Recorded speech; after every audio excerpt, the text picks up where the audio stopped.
Yo, what's the deal? What is the deal? What is the deal? Let some of y'all get up in here real quick. Some of y'all get up in here real quick. What's the deal? What's the deal? What is the deal?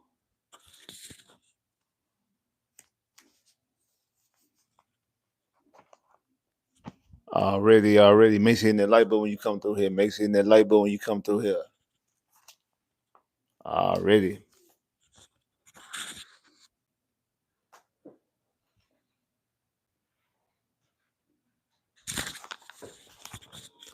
What's up? What's up? What's up with it? What's up? What's the deal?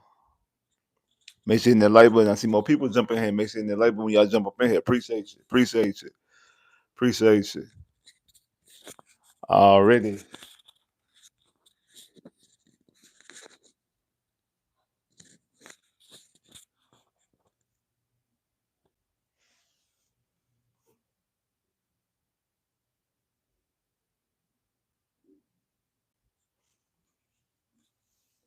Already. What's good? What's good with you, bro? What's good with you?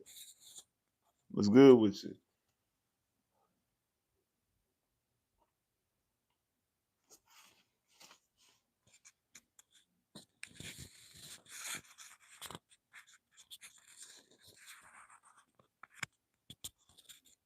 I'm gonna let some of y'all jump up in here real quick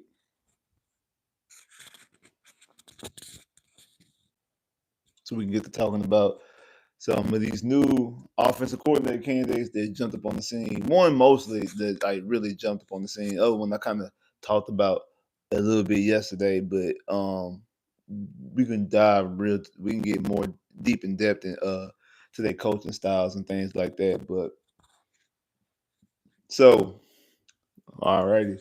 So Adam Stenavich, the offensive coordinator for the Green Bay Packers, is a guy who just interviewed for the Houston Texans job. And it seems like now it's out of him and also Nick Caley as the two front runners, the two fan favorites. I spoke on it in my video yesterday, my video breakdown yesterday about the McVay effect and how a lot of people in the fan base had Caley, which came out of nowhere, like just basically just no one's ever talked about him before as an up and coming prospect or anything. He just out of nowhere. He's everybody's, well, not everybody, but he seems like he's the fan base's majority favorite with no experience of calling plays, no even experience of being an offensive coordinator, just because he's been around McVay for 2 years and people want to put him under the McVay tree like he's a McVay guy. And I talked about yesterday how he's mostly a Josh McDaniels guy and has been with the Patriots for 8 years. And even before that, he was on the defensive side of the football, never called plays. And he's only been, I think he's the passing game coordinator and the Titans coach for the Rams right now. And he will be quote unquote running a McVay system, which is kind of funny to me because I see all the time on Twitter, on Instagram, and other type of spaces, like on Twitter spaces and also on just on tweets, people talk about it on the radio. I see it all the time. People I discuss and talk to people out, even outside, just in the store and things like that. A lot of people want to move away from the Shanahan system. Now I know some people say, well, the system is different because yeah, they have different type of run styles. McVay has went away from the zone run and more of a gap scheme. But like I was saying yesterday about talk about the cores and the base of a team's offense and the system. The base of McVay's system is very similar, if not the exact same, as the Shanahan system. That's the reason why a lot of Shanahan guys or McVay guys intertwine with each other, and they're constantly going back and forth between each other to go out there and get these jobs. Now, yesterday evening, it was reported that the offensive coordinator from Green Bay, Adam Stenavich, offensive coordinator for the Green Bay Packers, is going to interview for the Texans job, OC job, and when I first heard that offensive coordinator for an NFL team, which is a lateral move, which means at any given time Green Bay can block it. I'm like, why would he want to do a lateral move to the Texans? I see he must doesn't call plays. And I went and looked it up, and yes, even though he is the offensive coordinator, he doesn't call plays. Matt LaFleur Matt LaFleur does call plays over there in Green Bay, so he doesn't call the plays, but kind of similar. I'm assuming kind of similar to what's his name, Tim Kelly. When Tim Kelly was the offensive coordinator here with Deshaun Watson, Bill O'Brien. Tim and Deshaun would devise a game plan all week long. They were the ones working the game plan. Now, the disconnect is that Bill O'Brien would come in on Friday or Saturday, whenever, and change the game plan and do what he wanted to do. But Tim Kelly and Deshaun would devise a game plan all week long. And then when Bill O'Brien would come in, he would just get rid of the game plan and do what he wanted to do. It's kind of why we're seeing from a number standpoint when Bill O'Brien was fired, that's when Deshaun that 2020 season statistically took off, and that's the reason why he led the league in yards and had career high in yards and touchdowns, complete percentage, and all those different type of things, because it was more aligned of what Tim Kelly was doing was more aligned of what Deshaun wanted to do for that right there. So we are talking about a guy who, at the very least, is devising and creating a game plan all week. Now, on game day, on Sundays, on Saturdays, on Mondays, on Thursdays, whenever the game is, Matt LaFleur is the one who calls the plays, but Adam is out here creating the game plan. He's the one who's working and creating the game plan all week. And when you go look at his history, he's a former offensive lineman. He played 4 years in the NFL, mostly on practice squad, never really had any time playing, but he did spend 2008 to 2010, 2 years in Houston. That's under Gary Kubiak. And also while Kyle Shanahan was the offensive coordinator for the Houston Texans. Well, Kyle Shanahan was offensive coordinator in 2008 and 2009. 2010 is when Kyle Shanahan ended up going to Washington with his dad. So actually, Adam spent 3 years. I'm sorry, Adam spent 3 years in Houston. 2008 season, 2009 season, and 2010 season. So he spent 3 years in Houston as an offensive lineman on the practice squad, running that Kubiak Shanahan system. Then in 2011, he went to Michigan to be a strength and conditioning intern for the University of Michigan, his alma mater. Then he was a offensive assistant in 2012 and 2013 in Michigan. Then in 2014, he went to go to North Arizona to be the offensive line coach. 2015 and 2016, he was at San Jose as the offensive line coach. 2017 to 2018, he was brought to the NFL to be with Kyle Shanahan, the 49ers, as the assistant offensive line coach. And then when Matt LaFleur got the job in Green Bay in 2019, I'm sorry, he brought him in there to be the offensive line coach. He was a strictly offensive line coach from 2009 to 2020, 2019 to 2020. And then in 2021, he was also added to be the running game coordinator. So he was the offensive line coach and the run game coordinator in 2021.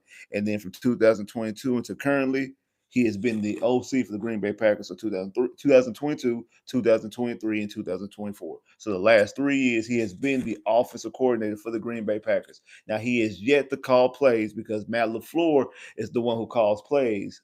But he is the one that's out here devising the game plan. So let's look at some of his numbers, like this, especially this last past year. So the Green Bay Packers this past year was eighth in total offense.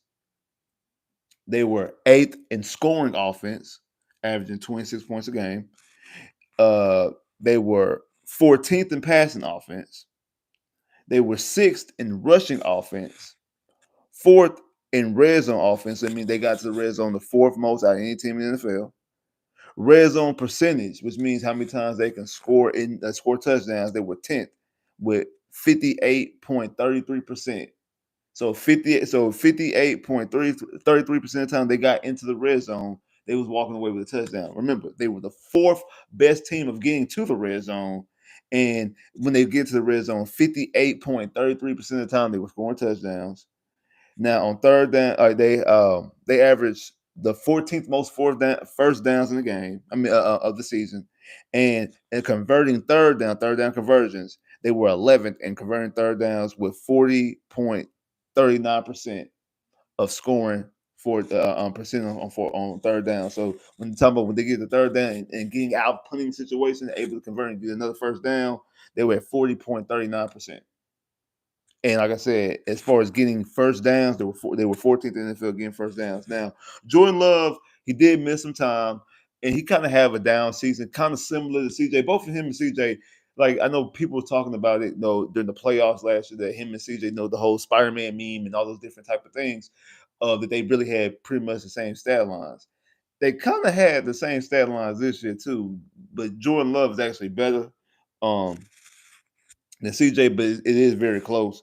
Jordan Love threw 63%, right what CJ threw. He threw 3,300 yards. That's less than what CJ threw. He did throw 25 touchdowns. That's 5 touchdowns more than CJ. And he threw 11 interceptions. That's an interception less than CJ. Josh Jacobs ran the football, had 1,300 yards, averaging 4.4 yards a carry, 15 rushing touchdowns, which is a career high for him. 15 rushing touchdowns. And the Green Bay's leading receiver was Jalen Reed with 55 catches, 857 yards, and 6 touchdowns. Now, when you look at those numbers, the Packers offense from a statistic standpoint is very good. I mean, it's definitely a top 10 offense. I mean, like I said, total offense 8, scoring offense 8, rushing offense 6, getting to the red zone 4th, converting in the red zone, getting touchdowns 10th, um, converting on third downs 11th. But then, as far as how many first downs they get, only 14. How many passing what was it? Passing offense 14th. And I know a lot of that had to do with Jordan Love missing time. I knew you had some games and also some moments, not just games, but also a lot of moments in the NFL, this season as well, that you had Malik Willis being the quarterback, because Jordan Love, we got to talk about Jordan Love's health concerns actually, because there's a lot of times that either Jordan Love either missed some games or he was going into the game as a questionable. Like, is Jordan Love playing? We don't know. Is Jordan Love gonna play? I don't know if Jordan Love's gonna play. Then he'll go out there and play, and either they're being conservative with him, all these other different type of things. So there's a lot of other nuances of why their passing offense is not as well as you thought it would be, especially after Jordan Love just got paid. And last year threw for over 40. I think last year he threw I think led the league he didn't lead the league in passing because Tua led the league in passing, but he was up there. And I think he might have led the league in passing touchdowns, if I'm not mistaken. Either he was first or second in passing touchdowns last year. So we know that Jordan Love can throw the football. We know it had a lot of that got to do with some injuries and things like that. But also, last year, Jordan Love was the only quarterback last season. And again, Adam was the OC last year as well. The only quarterback to throw for over 4,000 yards and not have a 1,000-yard receiver. And then he did it again this year. Last year, his leading receiver had 700 yards. This year, his leading receiver has 857 yards. Like, he is yet to have a receiver that catch over 1,000 yards. And everybody, I've seen it all day today, that Adam is now the new favorite. Is out of him and, like I said, and him and Nick Caley of being the fan favorites of who everybody now wants to be the OC.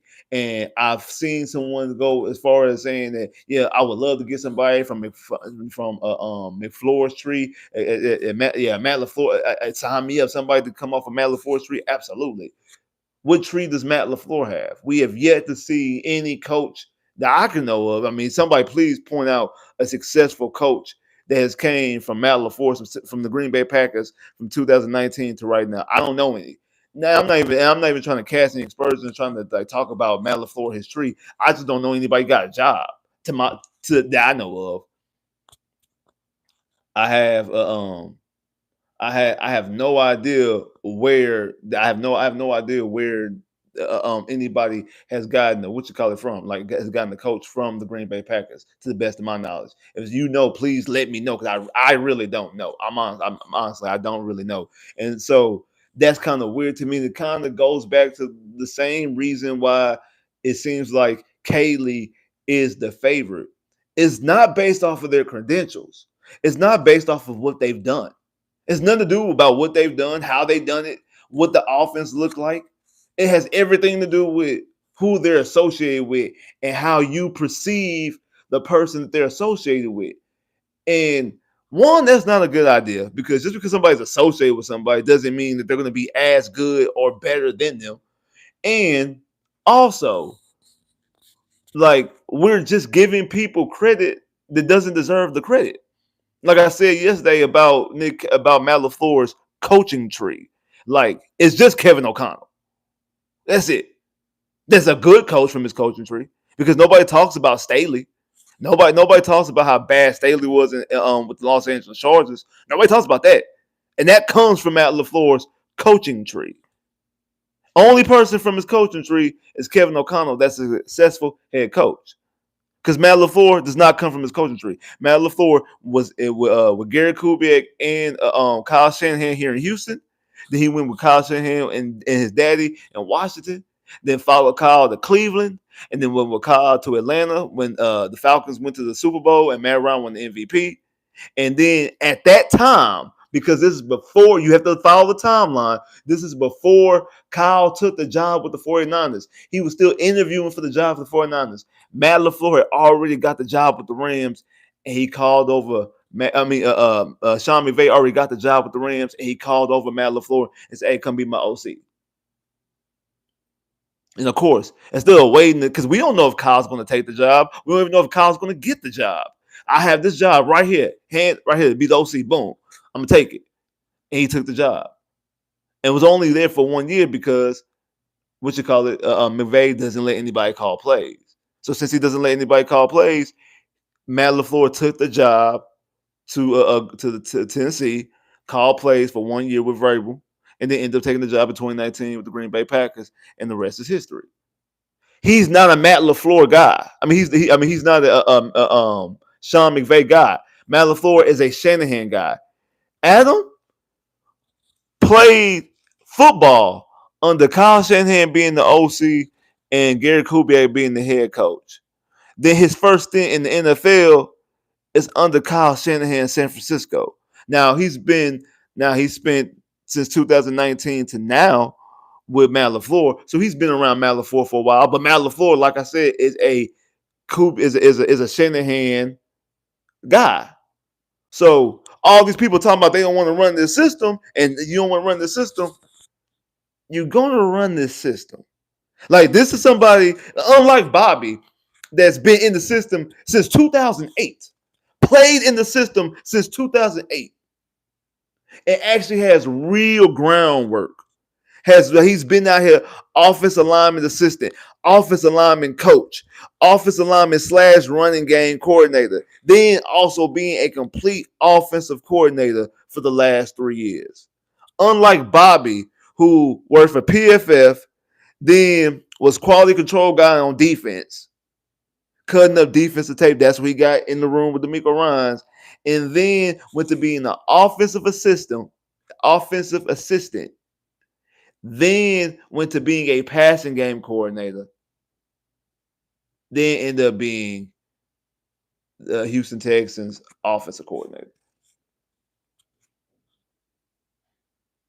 He spent 5 years on offense, and 2 of those years are here in Houston. His 3 years previously on offense was an offensive assistant and 2 years as a passing game coordinator. Which, again, he designed and drawn up passing plays. Absolutely. From when it comes from a smart standpoint, I'm pretty sure that Bobby's a smart guy.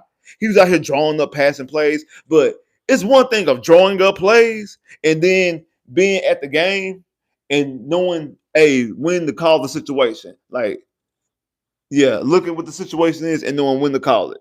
Okay, yeah, I need to do this. It's one thing of drawing up plays on a board and routes and all this type of stuff. Oh yeah, these plays look good. I'm gonna draw this up. I'm gonna do this. I'm gonna do that right here. Yeah, and then I'm gonna have my receiver cut in. All that sound good. All that sound good. But then, do you know how to relay that?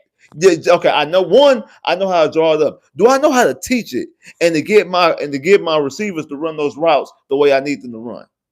Do I know how to get my quarterback to actually read the defense the way I want them to read it? Do I have my offensive lineman to block the way I want them to block? Do I have my running back to run the way? Like, can I teach that? It's one thing to draw it up on a chalkboard, but can I actually teach and articulate enough that my people can get it, understand it, and then execute it? And then after that, on Sunday, when it's crunch time, can I call it?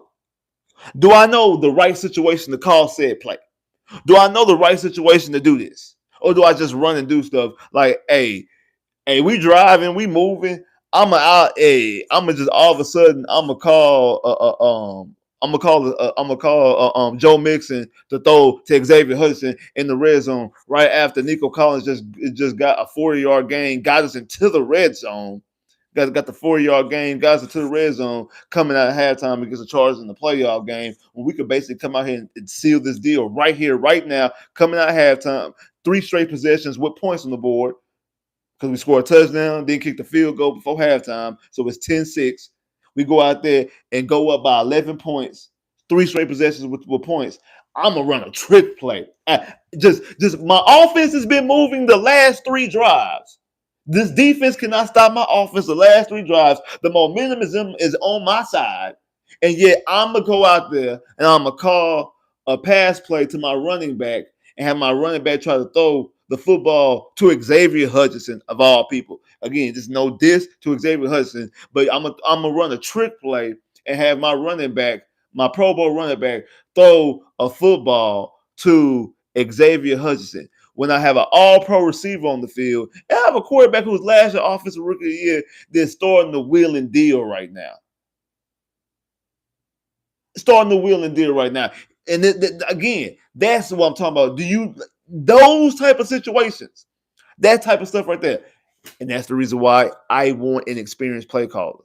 Now, I think Adam is better than Nick Haley. I'm looking at his resume. Again, a former offensive line coach. Again, somebody that's been in this game, in this system for a long period of time. He's been a strength and conditioning coach. He's been an offensive line coach at several different places. Been an offensive line coach at the NFL level. He's also been a running game coordinator and an offensive line coach.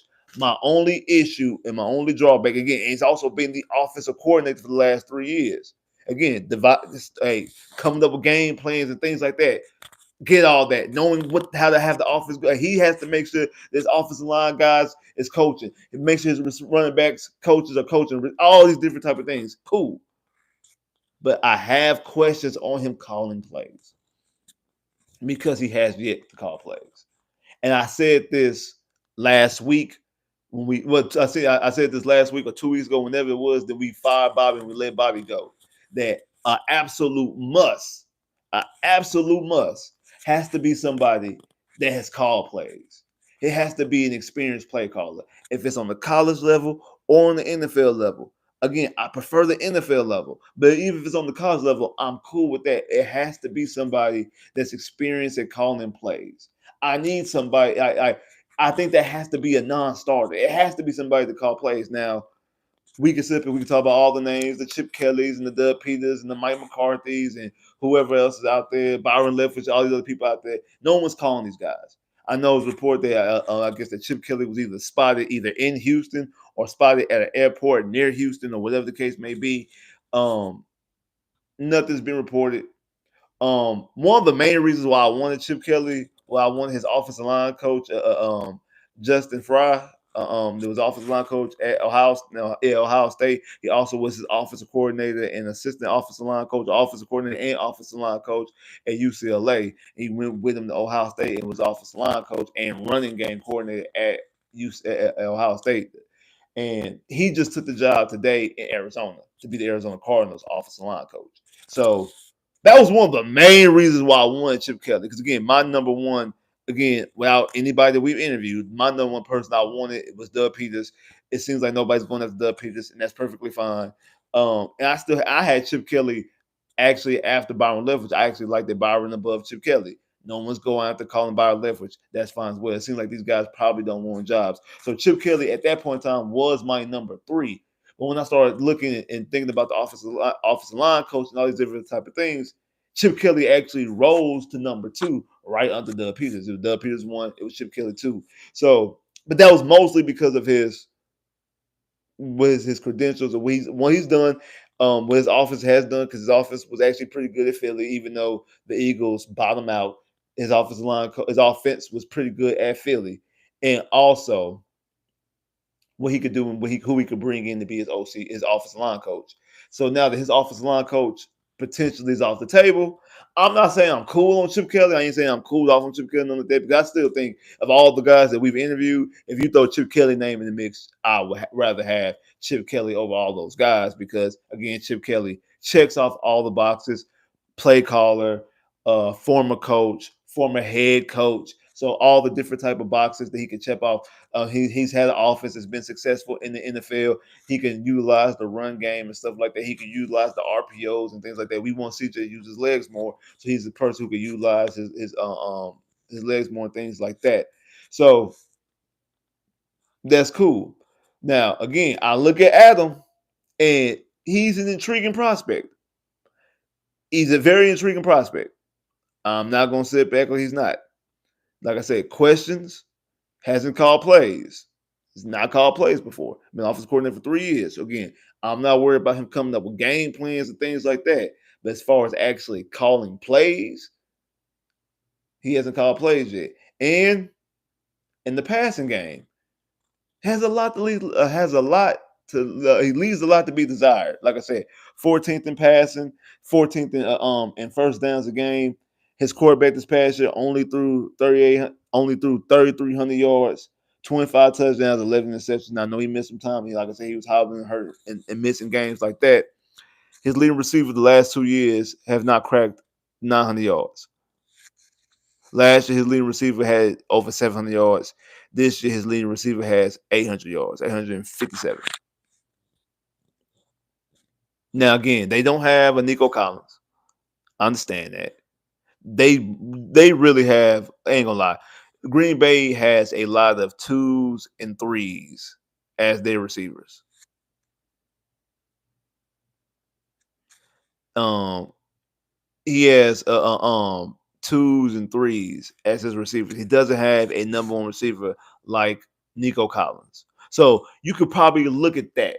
You could probably think that, okay, maybe that's the reason you might want to bring him in, because the Texans have a number one receiver, Nico Collins, to get the football. But we do have a lot of other receivers like a Mechie, like a Hutchinson. They're not even twos and threes.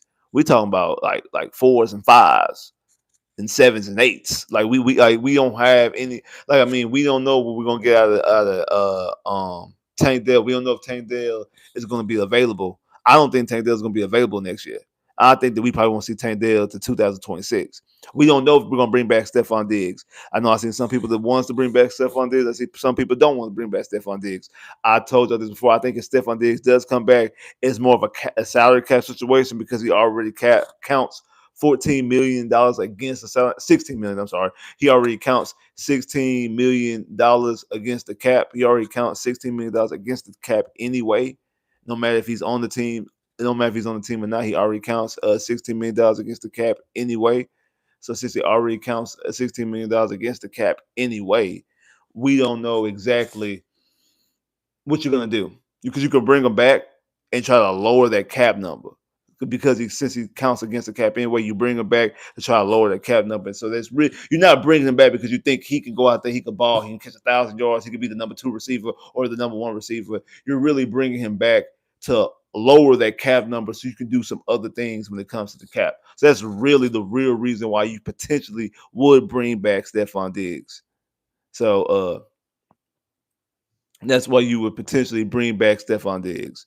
So I don't think that Stephon Diggs. I don't really think that Stephon Diggs, you can really count on him either. As far as being a playmaker, but you probably can count maybe possibly being on a team, but not really be a playmaker. But that's only my really concerns about him. Again, I like him better than Kaylee, though. I like him better than Kaylee, because Kaylee has no experience of calling plays, and only thing he is a tight ends coach and I think is he a running game coordinator, passing game coordinator? Forgot what he is.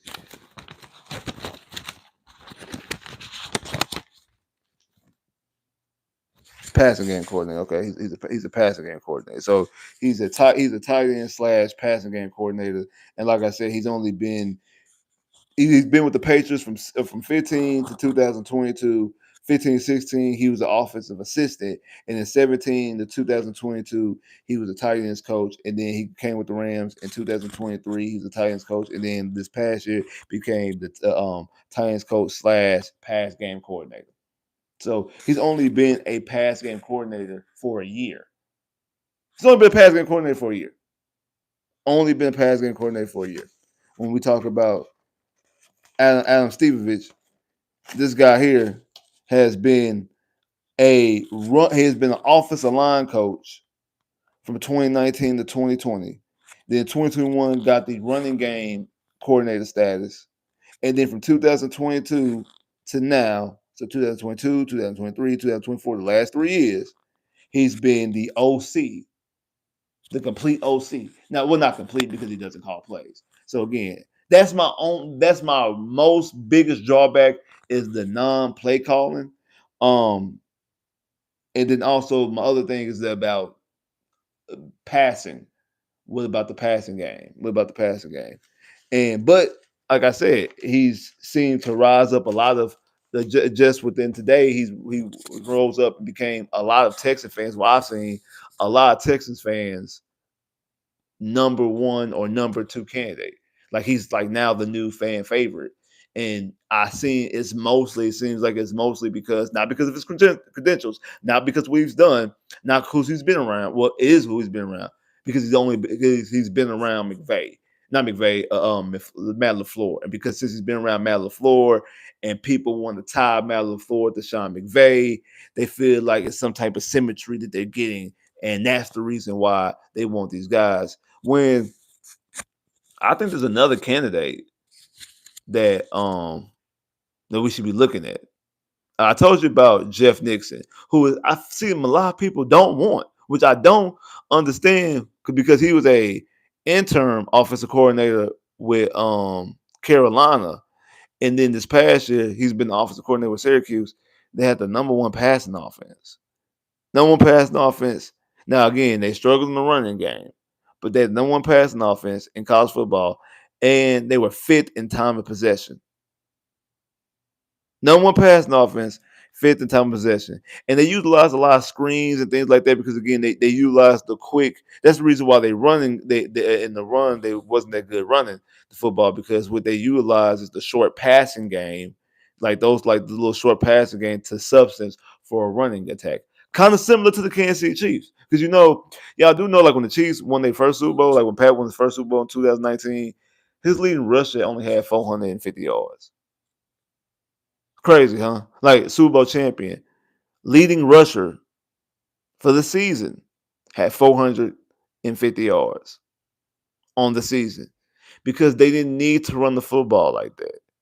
They scored a lot of points and they also used the quick passing game, the short passing game, the quick intermediate passing game and substance for a running attack.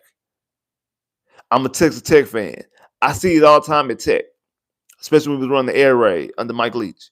We didn't run the football very well. Even when we had Torian Henderson, we didn't run the football very well. But what we did, we utilized that as a quick passing game. When Cliff Kingsbury was the quarterback, we were throwing quick passes to Nehemiah Glover and like I said, Torian Henderson. And then when we had B.J. Simmons and Cody Hodgins and Sonny Cumbie as our quarterbacks, we were utilizing the short passing game.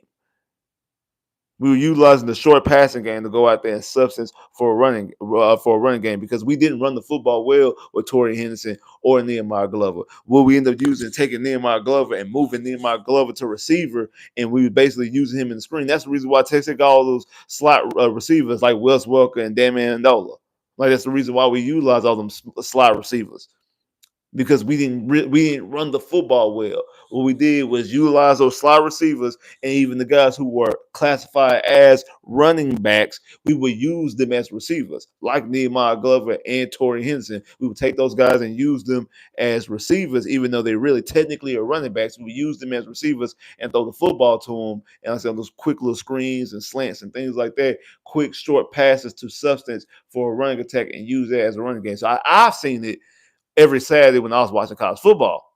So I understand the type of offense that it is. I'm not saying that he runs an air raid. That's not what I'm saying. But I'm saying he's more so similar to the West Coast. That's what the West Coast offense was doing. That's what not Bob, I was about to say Don Shula, Bill Walsh. That's what Bill Walsh was doing with the 49ers back in the mid 80s, who created the West Coast system. And we've seen guys like Kubiak and Shanahan take the system and do some changes to it and make the Kubiak Shanahan system when they utilize the zone read, the zone run scheme and things like that, zone blocking and stuff like that. So we seen guys take this offense and adapt it and grow it and change it and do other things to it, but that's kind of similar to what he's doing. So I think that like Jeff Nixon is a guy that people should think about. But one of the other guys who I talked about him somewhat yesterday when I did the video talking about Nick Haley, who I think I ain't gonna lie, after Nixon, out of the guys that we interviewed after Nixon, this is actually the guy I think is rising up to be my favorite after Nixon, and that's Brian Johnson. He's currently the assistant head coach and passing game coordinator for Washington. Now, he spent a lot of time in college. So most of his experience is in college. He's been a college, like I said, he's been a college OC. He's been a college quarterback coach at Utah, at Florida. Like I said, OC at Florida, OC at Utah. He spent time here at U of H, things like that. But in 2021 to 2022, he was the quarterbacks coach for the Philadelphia Eagles. In 2023, after Shane Steichen ended up taking the job with the Indianapolis Colts, he was ended up moving up to be the OC for the Philadelphia Eagles. So now he got ran out of Philly. He did. He got Philly. Sirianni got rid of him because I feel like similar to some situations, he kind of got scapegoated a little bit. All the blame got blamed towards him because people talk about his offense. And I went back and looked at his offense, and I'm trying to figure out and understand why people had issues with his offense. Let me run down his offense the same way I just ran down and just talked about Adams' offense over there in Green Bay, which again, Adam don't call plays. He just creates the game plan but doesn't call plays. This is what Brian Johnson did with the Philadelphia Eagles as the offensive coordinator, as a play caller. Total offense, 7th. Scoring offense, 7th, 24 points a game. Passing offense, 17. Running offense, 9th. First down offense, I mean, how many times they get first downs? 5th. Third down conversions percentage, I mean, how many times they convert on third down? 5th.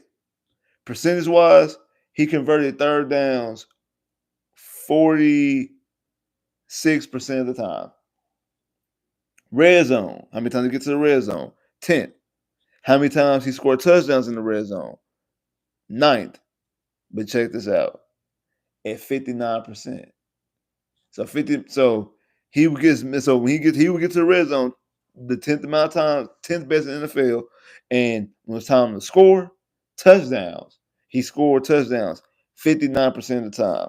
Now let's look at Jalen Hurts' numbers. Jalen Hurts, because I could look at the players' numbers. Jalen Hurts, which is his quarterback, threw 65%, 3,800 yards, 23 touchdowns, 15 interceptions. DeAndre Swift was his running back. He had it at Josh Jacobs, who previously has led the league in rushing in other places. He had DeAndre Swift as his running back. Rushed for 1,050 yards, a career high, averaging 4.6 yards a carry, 5 touchdowns. His receiver, A.J. Brown, 105 catches, 1,450 yards, 7 touchdowns. His other receiver, Devontae Smith, 81 catches, 1,070 yards, 7 touchdowns. And also, Devontae Smith missed some time too that season. So I'm pretty sure that he would, at the very least, would have got 1,100 yards, if not close to 1,200 yards that season. Now, we can sit up and say, okay, he got more talent. He got A.J. Brown. He got Devontae Smith. They don't have that over there in Green Bay. And you're right about that. Just like, hey, he had DeAndre Swift while Adam has Josh Jacobs. That's cool. I'm not going to argue that. If that's your argument, I'm not going to argue that at all. I'm not going to argue that at all. But I will say this. That don't deserve to be fired. I'm sorry. If my offensive coordinator has the 7th best offense, 7th best scoring offense, fifth most first downs, third down conversions, fifth most, 10th best at getting into the red zone, ninth at scoring touchdowns in the red zone, ninth in rushing, and is 17th in passing. And I have a quarterback that throws 3,800 yards. I have a running back that has 1,000 yards. I have 1,000 yard running back, almost 1,500 yard receiver, and another 1,000 yard receiver. You have 1,000 yard running back, a 1,400 yard receiver, and 1,000 yard receiver. That don't deserve to get fired to me. I'm sorry. And like I said yesterday, when we talk about, remember we talked about Bobby and how he wasn't getting the football. The people like Tank, like where's Tank? Tank not being involved. We're not getting the football. The the Stephon Diggs, all these different type of things. And he got his guys the football.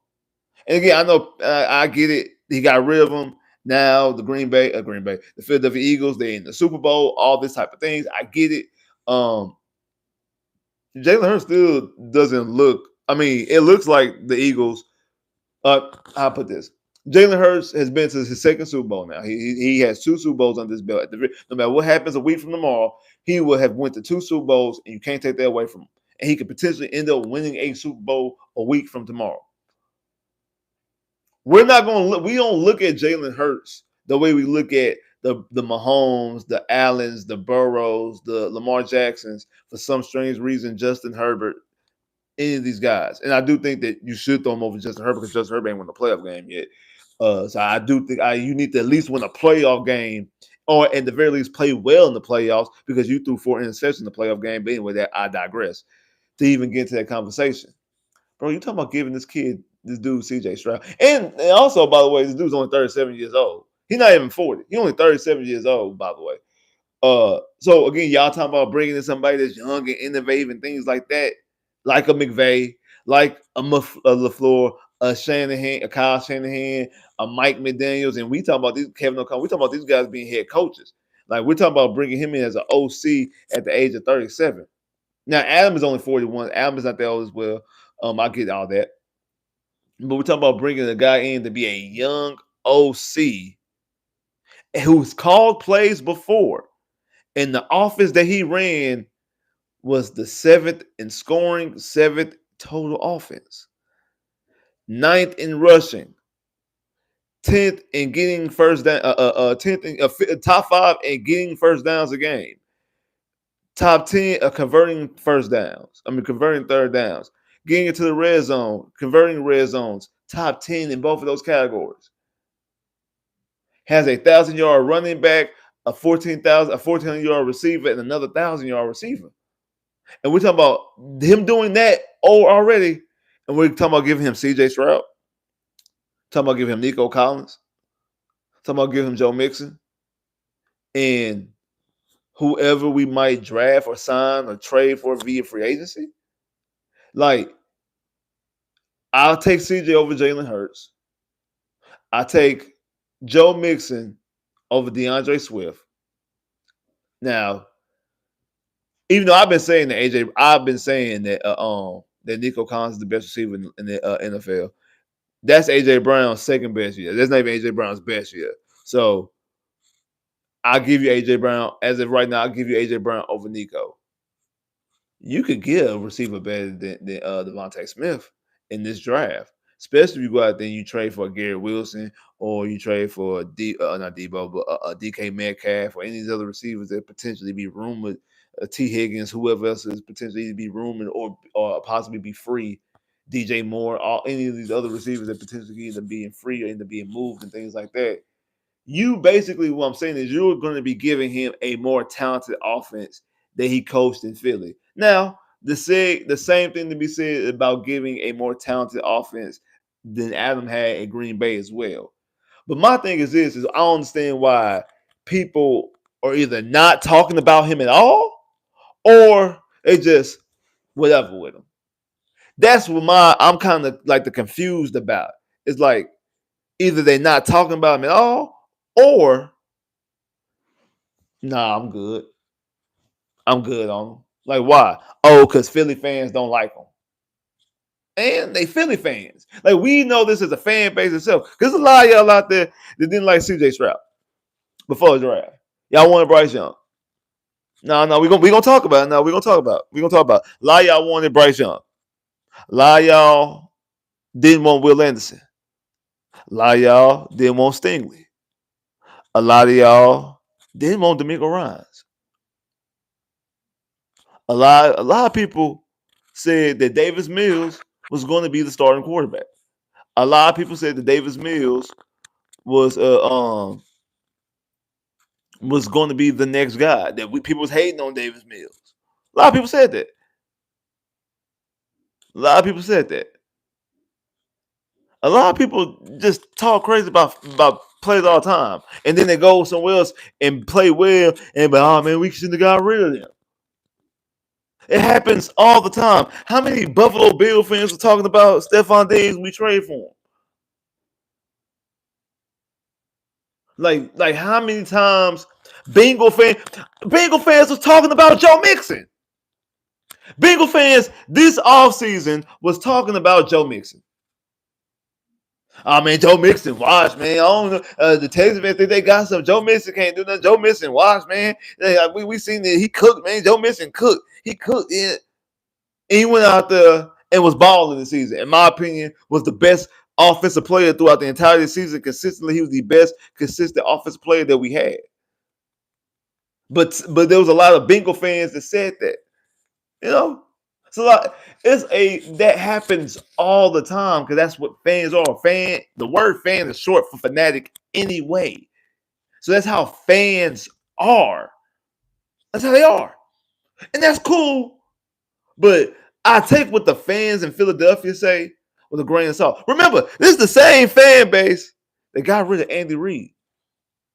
It's the same fan base that talks about Andy Reid. Well, at that point in time when they got rid of Andy Reid, were happy to get rid of Andy Reid. This fan base was happy to get rid of Andy Reid. This fan base wanted to get rid of Sirianni last year. Let's talk about that. Like this exact fan base who Sirianni just went to a Super Bowl 2 years ago and now is currently took him back to a Super Bowl again this year, want to get rid of Sirianni. They want to get rid of Sirianni. Last year they wanted to get rid of Sirianni last season. So we're gonna hold what that fan base says as gold. We're gonna hold what that fan base says at word of mouth. That's legit. That's too legit to quit. That's too legit. That's what we go. That right there is gonna be gold because they didn't like dude. When they just want to get rid of their coach that has now currently taken them to 2 Super Bowls, they want to get rid of him. So because what they say, we're gonna be cool with that? Nah, man. I mean, think about this fan. Think about the Philadelphia Eagles in the span of a decade got rid of Andy Reid, who everybody says who is currently on track to catch up to Bill Belichick as long as he had Patrick Mahomes. Catch up to Bill Belichick. They got rid of Andy Reid and was happy about it. Then turn around and got rid of Doug Peters, who got them their only Super Bowl in franchise history. And they wanted to get rid of Sirianni after he's gotten them to a Super Bowl. A year after he got to the Super Bowl. Then the following year they made it to the playoffs. They lose in the first round, and y'all want to get rid of them after y'all just went to a Super Bowl. Y'all just went to a Super Bowl last year. Y'all didn't win it, but y'all went to the Super Bowl. Y'all lost. You lost, but you went to the Super Bowl last year. You get to the playoffs. It's not like you ain't made the playoffs. It ain't like you went 0-17, 2-14. You went there. You didn't win the division, so you had to go on the road to go to Tampa, but you still went to the playoffs nonetheless. You lost the playoff game. You didn't look pretty good. You didn't look good. But again, A.J. Brown, I think, was banged up. Devontae Smith, I only think Devontae Smith played in that game. And, hey, like I've always said, and I like Jalen Hurts. I really do. I actually do like Jalen Hurts. But Jalen Hurts can't throw from me to you. Now let's be honest. Let's call a spade a spade. Jalen Hurts cannot throw the football from me to you. Let's call it a buck. Y'all want to get rid of dude after that. After that, y'all want to get rid of him. And now this year, you add Saquon Barkley, rush for 2,000 yards. Saquon Barkley, who's better than Devontae Smith. Now y'all back in the Super Bowl. But we gonna say Brian Johnson was at fault? Brian Johnson was at fault? Like, we really gonna sit up here and say that Brian Johnson was at fault? That's what we're gonna do.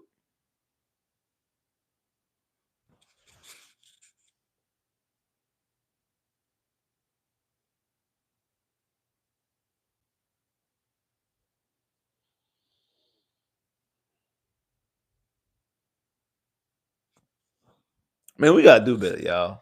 We really do. We gotta do better. We gotta do better. We can't listen to everything that other fan bases say. We can't listen to everything our fan base say, let alone listen to things that other fan bases say completely.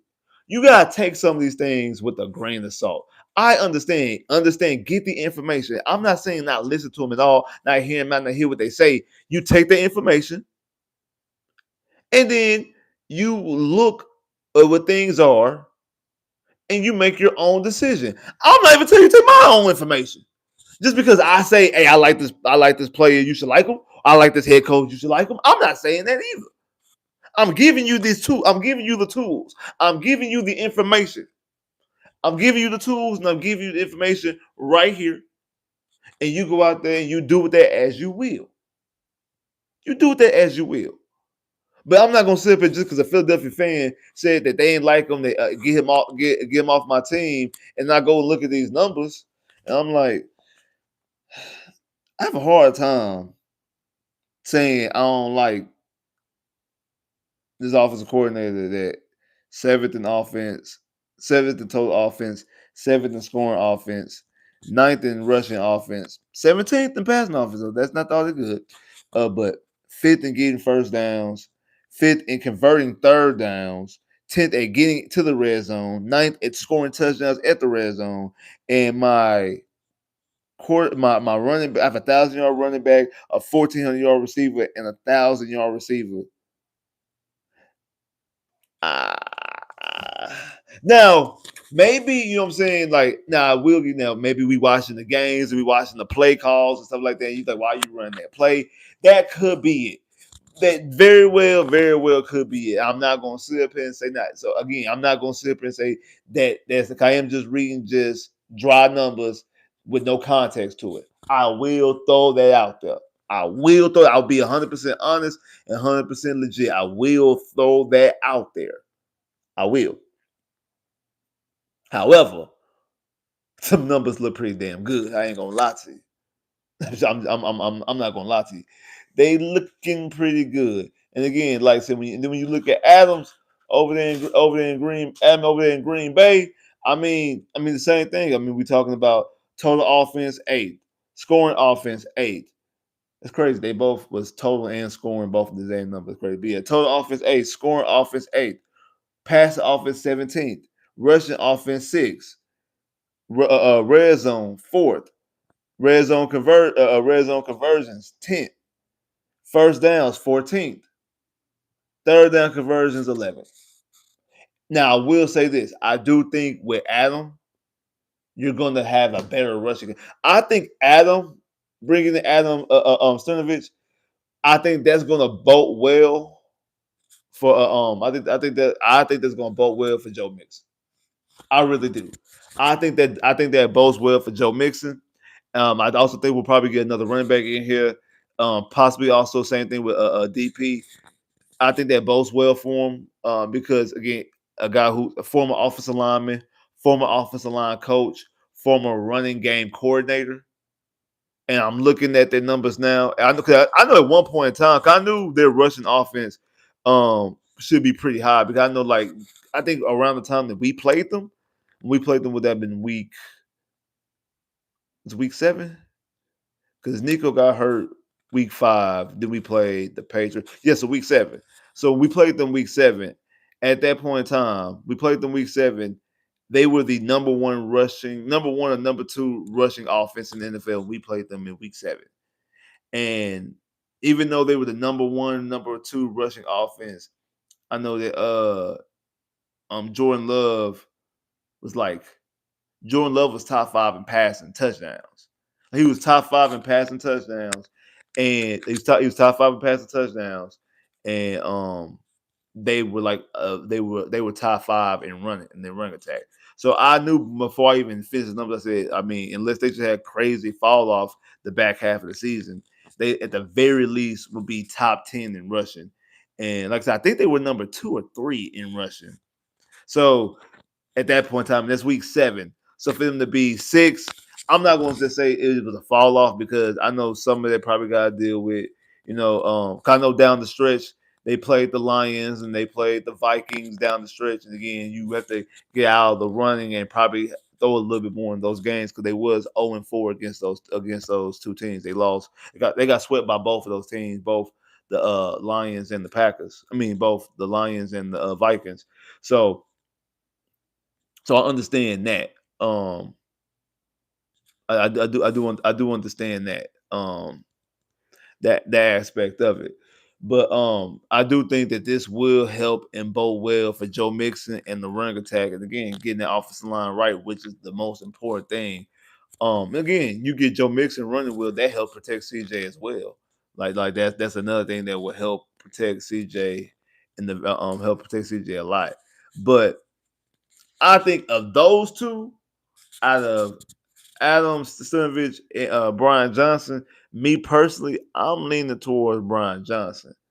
Former quarterback I say UCLA and Utah, former quarterback at Utah.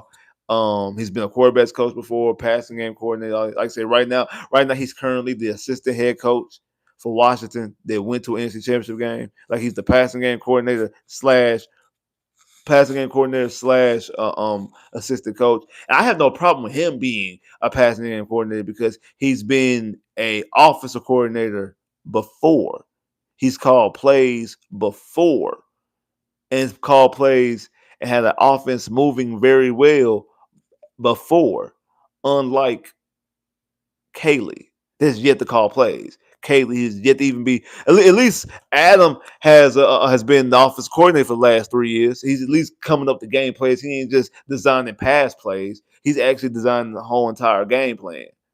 So at least he's creating the whole entire game plan. He might not be calling the plays on Sunday, but at the very least he's drumming up the game plan. Again, he's not my first choice either. Like he's not my first choice either. Like he's not my first choice either. Like my first choice, period, is Doug Peters, but it doesn't seem like he's going to be on the board. Of the people that we interviewed, my first choice of the people that we've interviewed is Jeff Nixon, the offensive coordinator at Syracuse. Of the guys that we've interviewed so far, he's my choice. Because what I seen him do at the Syracuse, I've also seen him do things at the NFL level as well. As an intern, we seen Chuba Hubbard run very well at Carolina when he was the interim offensive coordinator in Carolina after what's his name got fired.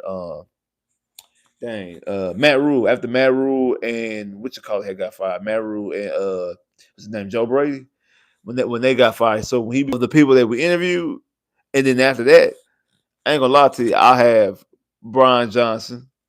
Then I would probably take Adam Stenavich. I know I'm butchering his name. It is what it is. I know I'm butchering his name. Then after that, I'll take Gerard Johnson over Kaylee. I don't want Kaylee here. I'm sorry. I just don't. I'm being honest with you. I just don't. I don't want Kaylee here at all. I just really don't. I just really don't want Nick Kaylee here. He's a Patriot guy. I'm tired of that Patriot type stuff. If he's here, it's more so his relationship with Nick Casario. At least Adam has a relationship, I'm pretty sure, with D'Amico Ryans again when he was on the practice squad in 2010 and 2008 to 2010, D'Amico Ryans was here. Look at he's been around both. He's been around both Gary and Kyle Shanahan. Been around Gary as a player, and then been around Kyle as a player, and then also been around Kyle as Kyle's been in the NFL. He's also with D'Amico Ryans as well then too when he was in San Francisco from 17 to 18. So he spent 2 years with D'Amico Ryans being in the building at San Fran. And then also him being in Green Bay, being around Matt LaFleur. Again, also was around Matt LaFleur when Matt LaFleur was an intern here in Houston. So uh a lot of familiar faces, a lot of familiarity. I get that. And I'm cool with that familiarity and that upbringing more so than him just being around Nick Casario. When it comes to Nick Caley, just being around Nick Casario. Like I don't want that at all. So I will even take, like I said, it would be of the guys that we've interviewed, number one would be Jeff Nixon. Number two would be Brian Johnson. Number three would be Adams Stenavich. Uh, four would be Gerard. Five would be Bill Lazor. I'll take Bill Lazor, who's been an OC twice, who's called plays before.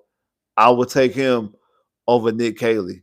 I don't want Nick Caley at all, y'all. Like I'm being completely serious. I don't want Nick Caley at all. Nick Caley could be good. Gerard Johnson be good. I don't want either one of them actually. Like the last three that I named, I don't want anyway. I don't want them at all. These other three, Jeff Nixon, Brian Johnson, Adam Stevens. If we hire those guys, I'm not going to complain. Again, I have reservations about all three of them, honestly, but I'm not going to complain. We hire the other three. Again, I have a picking order of who I would rather have of those three, but the complaints go up more. And the reason why, like I said, I might as well and you might as well go with Gerard. If you're gonna run an experiment, might as well run an experiment with Gerard. At least CJ and Gerard have a relationship together. If you're gonna run an experiment, I don't want no experiments. And I do think that Adam is somewhat of an experiment. I do believe he is somewhat of an experiment. However, however, he is currently an OC right now for the last 3 years. Currently. Now he ain't calling plays, but he is currently in the role of the OC. Just ain't been calling plays, man. Man, appreciate everybody to come through. Let me read some of these comments. I know I just been ranting and raving and ranting and raving. If we hire Adam, would we hire somebody to be the passing game coordinator? I'm pretty sure we probably would hire somebody to be a passing game coordinator. Because it do seem like, because that was one of my things I was wondering about, like especially when Bobby, like when the struggles this past year with Bobby, I'm like, why we don't have a passing game or a running game coordinator? Because it seems like, especially in this offense, it seems like it seems like in this offense, when you look at people in San Francisco, people in Miami, people with the Rams, now people in Green Bay, I believe also in Minnesota, it's a lot of guys that runs this offense that have passing game coordinators and running game coordinators. I don't think that's the case in other systems. I could be wrong. I could be wrong. But it do seem like now I don't know. It could be a new thing of this new generation, like these new 2010s, 2020 coaches. They decide to have running and passing game coordinators because the NFL is so complex, and we're running like all different type of college sets and things like that. This system is so complex, and we need to delegate some of these things to other guys. Like I say, have run game and passing game coordinators and things like that. So who knows, that possibly could potentially be the case. It really could. It could really be the case. Um, so I do think that we would, because I was wondering that last year when Bobby was having the struggles, why we don't have a passing game coordinator or a running game coordinator. I really think that we definitely need a running game coordinator because of how, like I said, even though Joe Mixon had 1,000 yards, he had several games where he rushed for 100 yards and a touchdown. that we did not have a good running attack because we didn't scheme it well, coach it well, call it well, draw it up well, block it well, or out without Joe Mixon didn't run it well because we didn't have a good running attack. And I feel like at the very least, we definitely need a run game coordinator. So I don't understand why we didn't have that.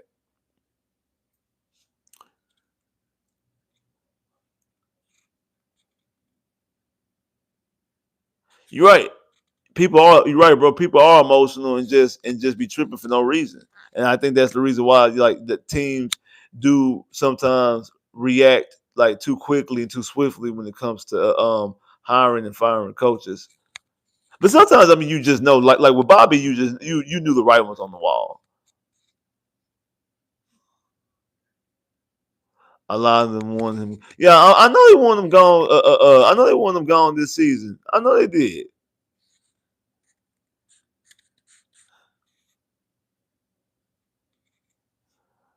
My top candidates are.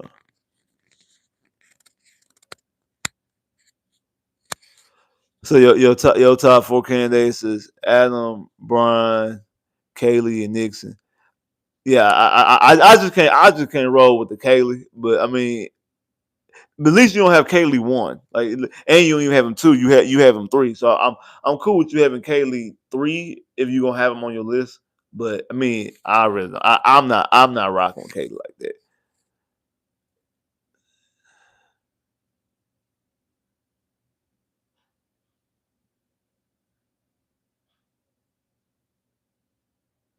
That's what they did. They definitely used Brian Johnson as a scapegoat.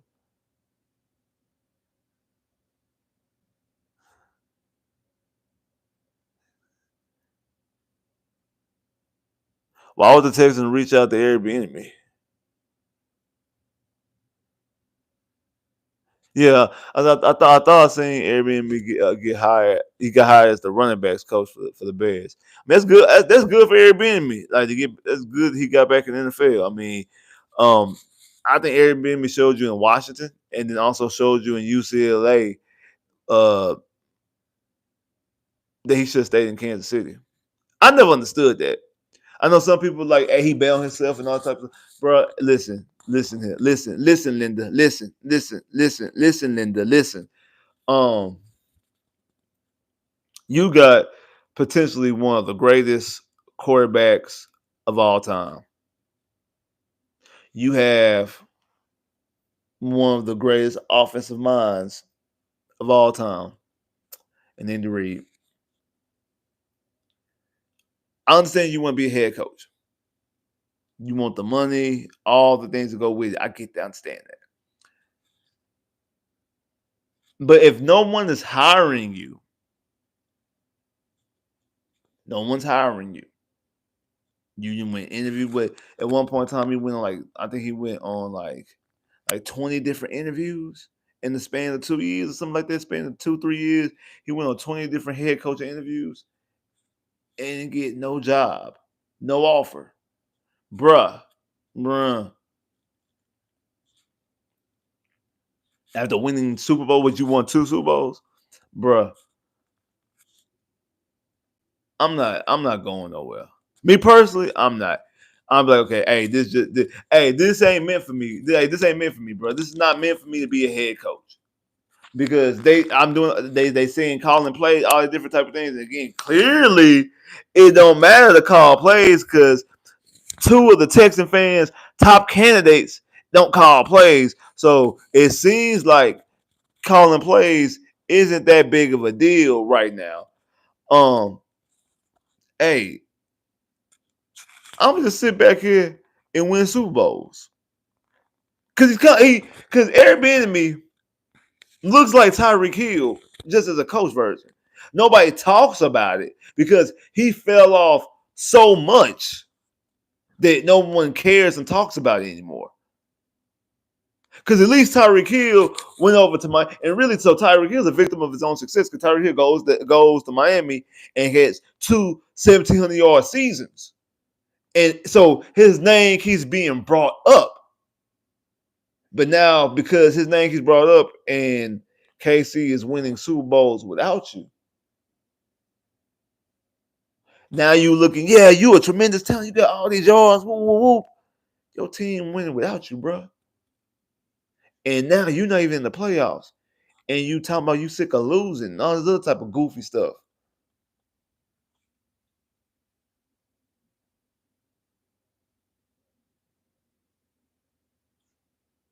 Like, come on, bro. Come on, bro. Like you did it to yourself. Same thing with Airbnb. Bro, Airbnb could have just sit back, chill, collect that check, and collect them Super Bowl rings. Airbnb could be sitting up here worried about to get a three-peat. First could be the first to be on the first ever three-peat. 4 championships. Man, who cares if you ain't getting it? You ain't getting no head coaching job now. Now you all the way back to being a damn running backs coach. You went from being the offensive coordinator to a two-time Super Bowl champion, two-time league MVP. Because at the time when you left, Mahomes had his second MVP, his second Super Bowl trophy. And you walked out to go to Washington. And you know what they did? They won a Super Bowl without you.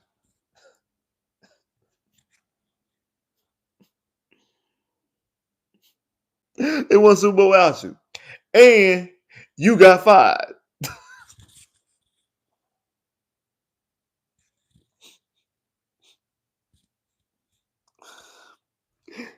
They won a Super Bowl without you. Your coaching staff that you was on got fired. You go to college to UCLA and got fired again. And they back in the Super Bowl.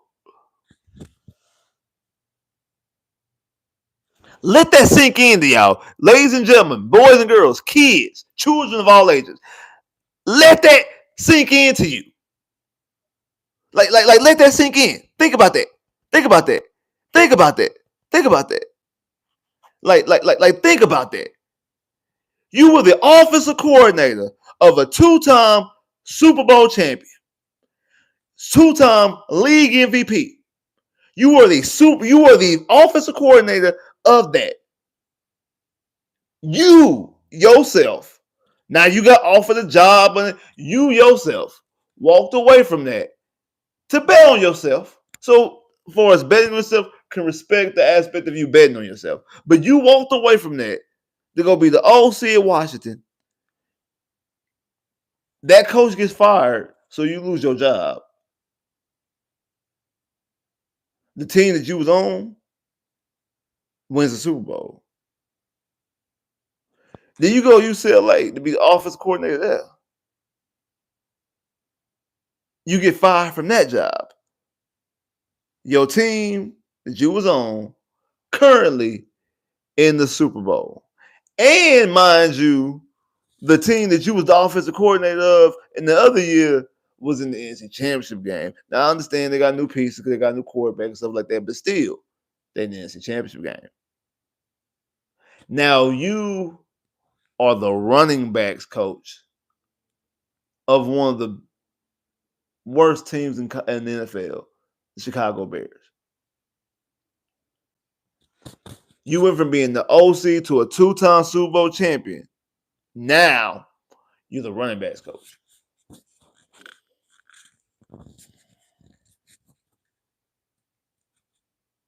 It'd been different if he would have got like a head coaching job and then when it failed, then I wouldn't be mad at you because you went for an upgrade position and it didn't work out. Like I would be mad at you for that. I'm not mad. I wouldn't be mad at you. That's not even funny. But when you take a lateral move and then everything goes down after, you ain't got nobody to blame but you because you look stupid and foolish. Just like Tyreek Hill took a lateral move. It wasn't like Tyreek Hill left the Chiefs to go be the quarterback in Miami or something like that, or be the head coach of Miami. He left being a receiver to be another receiver, and his numbers went up for 2 years, but lost in the first round, didn't make the playoffs. While his team won a Super Bowl, and is right now currently about to play for another Super Bowl. Come on, bro.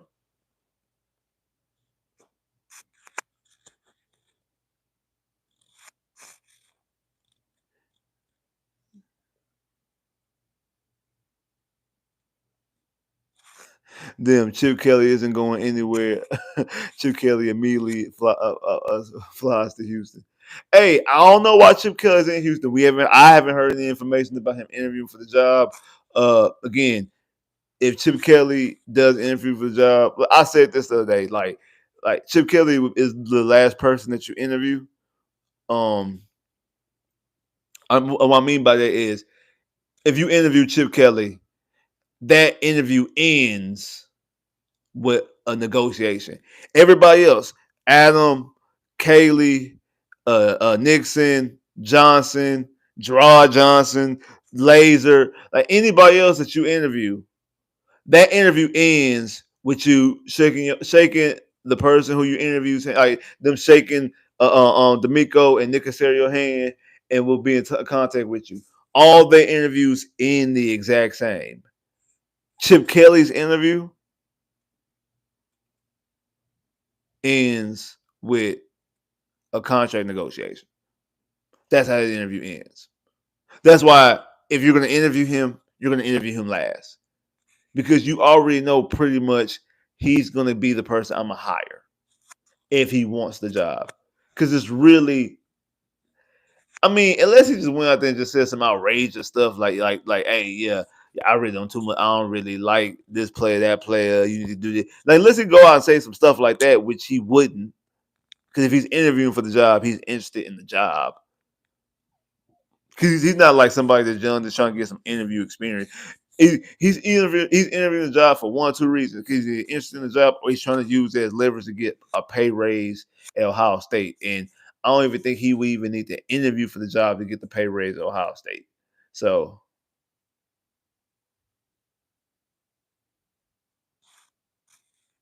so I think that like I said, if you interview Chip, that interview ends in a contract negotiation. It just does. So if he is the interview, he is if he does interview, he's the last interview, and he's going to get the job.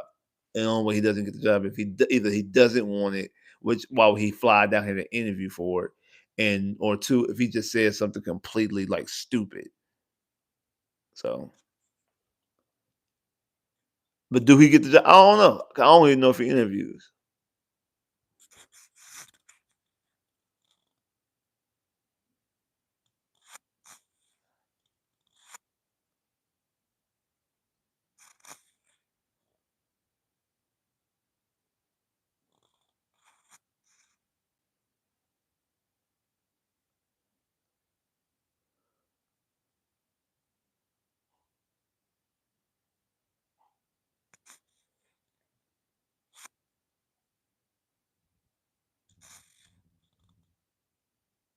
Didn't the Jets already hire one? Breaking news: the Raiders just interviewed Gerard Johnson. Um, cool. Like, I hope the Raiders take Gerard Johnson and Gerard Johnson gets hired. One, that gives the Texans a compensatory draft pick for one, and two, that takes Gerard Johnson off the board. I don't want Gerard Johnson either. I want him. I would take him over Nick Haley, but I don't want Gerard Johnson. I don't want Gerard Johnson. So Gerard Johnson go to the Raiders. That's perfectly fine.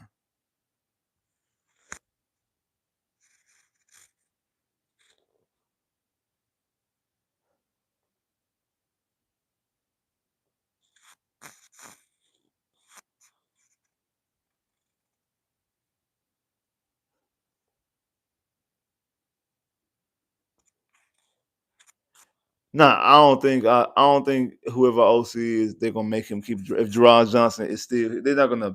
No, they're not gonna force, and they're not gonna force Gerard Johnson on nobody. Like Gerard Johnson is not. I mean, the only way Gerard Johnson will get forced on somebody is if that's at CJ's request, and I don't see that happening. I don't. I really don't. I really don't, and I hope not either. But I really don't. Um, I don't really just see that really pretty much happen though. But who knows? We'll see. Who knows? Hey, but appreciate everybody that came through here, man. If you ain't hit the like button already, man, make sure you hit the like button, man. I really appreciate that. So if you ain't hit the like button right now, I'm going to give y'all some time to hit the like buttons. Again, if you haven't hit the like button already, make sure you hit the like button. I'm going to give y'all some time right now. Hit the like button.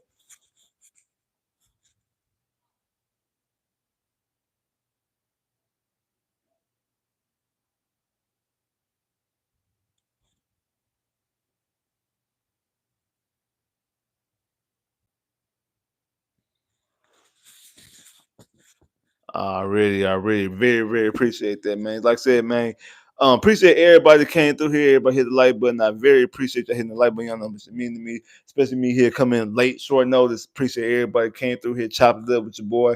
Like I said, so it seems like the Texans have interviewed, like I say, Adam. I know I'm butchering this man's name, Stenavich, Sternovich, offensive coordinator for Green Bay Packers. Doesn't call plays, but he's been offensive coordinator for the last 3 years. Again, has had a this past year had number 8 total offense, number 8 scoring offense. Was top 10 in rushing, top 5 in red zone, top 10 in red zone conversions. Uh, had 1,000 yard, 1,300 yard running back. Didn't have 1,000 yard receiver, but again, that's more so dealing with talent and not really the play calling. But again, he doesn't call plays. That's Matt LaFleur thing. But he's been in the system, played in the system because he played with under Gary Kubiak and Kyle Shanahan. You know, he's a practice squad player, but he was a former offensive lineman, a former offensive line coach, also former running game coordinator. So you do think that he will focus on the running game and also the offensive line. So I do think that if that's the move, which seems like a lot of fans do like right now, and I think they like it more so because he's from Matt LaFleur, and they time Matt LaFleur in with Sean McVay. But if that is where the Texans go, if that's the direction the Texans go, it shows one that D'Amico doesn't want to get away from this type of system, and two, he wants to fix this running game and his offensive line, and it's more so play for Joe Mixon and help benefit Joe Mixon. You do have, like I said, Brian Johnson, who's a former Eagles offensive coordinator right now, currently the passing game coordinator and assistant head coach to the Washington Commanders team that was just in the NFC Championship game last week. But when he was the OC in Philly, he had a top 7 offense. He had the 7 best offense, 7 best scoring offense, top 10 rushing offense, top 5 first down offense, top 5 third down conversion offense, and the top 10 red zone scoring, getting and scoring offense, and had a team with 1,000 yard running back, 1,000 yard receiver, and also another 1,400 yard receiver. So it is what it is. Like I think you should lean more towards that. Those are the two newest people that have interviewed. Brian Johnson interviewed yesterday. Adam interviewed today. So those are the two most recent guys. Those are the two most recent guys that interviewed. So yeah, like those are two most recent guys interviewed. Like I said, it seems like Adam is the fan favorite. Him and Nick Caley. People really are forgetting about Jeff Nixon, who is the current OC at Syracuse, who had the number 1 passing offense last year, had the 7th best offense in college football, and was top 5 fifth in time of possession. People really forget about him. A guy who's also been an interim head coach, interim offensive coordinator with the Carolina Panthers. Spent time with Chip Kelly with the spent time with Chip Kelly with the 49ers. Also spent time with Andy Reid in Philadelphia for a couple years there. So there's a lot of options. Like they have throughout a wide net, cast a wide net, and they're getting a lot of options, a lot of young options. I mean, Jeff Nixon's the oldest guy. He's 50. He's 50. I mean, we're talking about Brian Johnson, who's 37.